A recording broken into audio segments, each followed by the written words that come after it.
बुद्धिमान की परीक्षा। बहुत समय पूर्व जब गुरुकुल शिक्षा की प्रणाली होती थी, तब हर बालक को अपने जीवन के 25 वर्ष गुरुकुल में बिताना पड़ता था। उस समय एक प्रचंड पंडित राधे गुप्त हुआ करते थे, जिनका गुरुकुल बहुत प्रसिद्ध था, जहां दूर दूर के राज्य के शिष्य शिक्षा प्राप्त करने आया करते थे। बात उन दिनों की है जब राधे गुप्त की उम्र ढलने लगी थी और उसकी पत्नी का देहांत हो चुका था। घर में विवाह योग्य एक कन्या थी। राधे गुप्त को हर समय उसकी चिंता सताती रहती थी।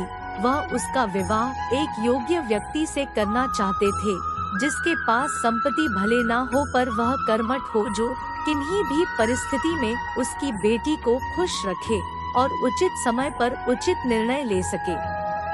एक दिन उनके मस्तिष्क में एक ख्याल आया और उन्होंने इस परेशानी का हल सोचा कि क्यों ना वो अपने खुद के शिष्यों में से ही योग्य वर की तलाश करें। उनसे बेहतर उनकी बेटी के लिए और क्या हो सकता है। इस कार्य के लिए उन्होंने बुद्धिमान की परीक्षा लेने का निर्णय लिया और सभी शिष्यों को एकत्र किया।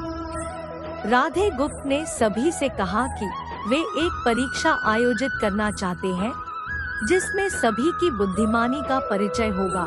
उन्होंने सभी से कहा कि उन्हें अपनी पुत्री के विवाह की चिंता है, जिसके लिए उनके पास पर्याप्त धन नहीं है। इसलिए वे चाहते हैं कि उनके शिष्य विवाह में लगने वाली सभी सामग्री कैसे भी करके एकत्र करें। भले उसके लिए उन्हें चोरी का रास्ता चुनना पड़े, लेकिन उन्हें चोरी करता कोई भी देख ना सके। किसी एक शर्त का पालन सभी को करना है।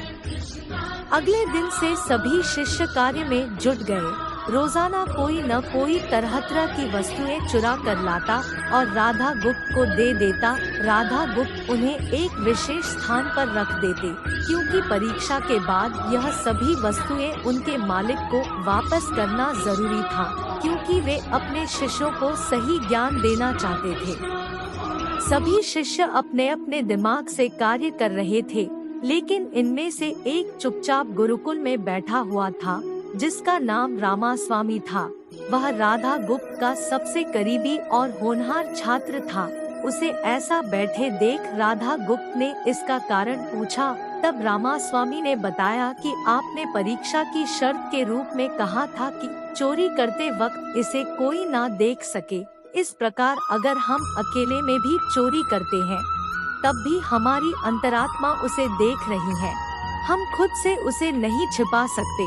इसका अर्थ यही है कि चोरी करना व्यर्थ है। उसकी यह बात सुन राधा गुप्त के चेहरे पर खुशी छा जाती है। वे उसी वक्त सभी को एकत्र करते हैं और पूछते हैं कि आप सब ने जो चोरी की, क्या उसे किसी ने देखा? सभी कहते हैं नहीं। तब राधा गुप्त कहते हैं कि क्या आप अपने अंतर्मन से भी इस चोरी को छिपा सके? सभी को बात समझ आ जाती है और सबका सिर नीचे झुक जाता है, सिवाय रामास्वामी के। राधा गुप्त रामास्वामी को बुद्धिमानी की परीक्षा में अव्वल पाते हैं और सभी के सामने कहते हैं कि यह परीक्षा मेरी पुत्री के लिए उचित वर तलाशने के लिए रखी गई थी। इस प्रकार मैं रामास्वामी का विवाह अपनी पुत्री के साथ तय करता हूँ। सभी खुशी से झूम उठते हैं, साथ ही चुराई हुई हर एक वस्तु को उसके मालिक को सौंप विनम्रता से सभी से क्षमा मांगते हैं। कहानी की शिक्षा। बुद्धिमानी की परीक्षा से यही शिक्षा मिलती है कि कोई भी कार्य अंतर्मन से छिपा नहीं रहता और अंतर्मन ही मनुष्य को सही राह दिखाता है। इसलिए मनुष्य को किसी भी कार्य के सही गलत के लिए अपने मन को टटोलना सबसे जरूरी है। आज मनुष्य ने अंतरात्मा की आवाज सुनना बंद कर दिया है, इसलिए ही वो गलत रास्ते पर जा रहा है। हमारी अंतरात्मा कभी हमें गलत राह नहीं दिखाती। यह जरूर है कि मन की आवाज हमें वो करने की सलाह देती है जिसे दिमाग कभी स्वीकार नहीं करता, क्योंकि दिमाग सदैव स्वहित में कार्य करता है और मन हमें सही और गलत का परिचय करवाता है। यह सही गलत का परिचय ही हमें सदैव बुराई से दूर रखता है। किसी भी कार्य के पहले हमें मन की आवाज जरूर सुनना चाहिए।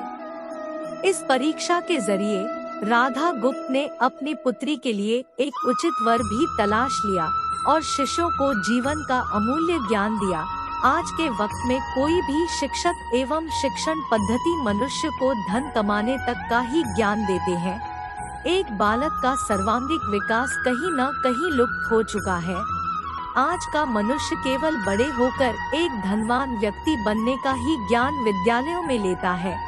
उस बालक को सही गलत का बोध कराने का दायित्व कोई भी नहीं लेता, क्योंकि उनके माता पिता भी आज के दौर में बस पैसा कमाने में लगे रहते हैं और शिक्षक भी केवल किताबी ज्ञान देकर अपने दायित्व से मुख मोड़ लेता है। ऐसे में यह छोटी छोटी कहानियां व्यक्ति को सही गलत सिखाने में अहम भूमिका निभाती है, लेकिन आजकल इसके लिए भी वक्त मिलना मुश्किल है। यह एक गंभीर समस्या है जिसके फलस्वरूप आज के बच्चे आसानी से गलत राह पर चलने लगते हैं।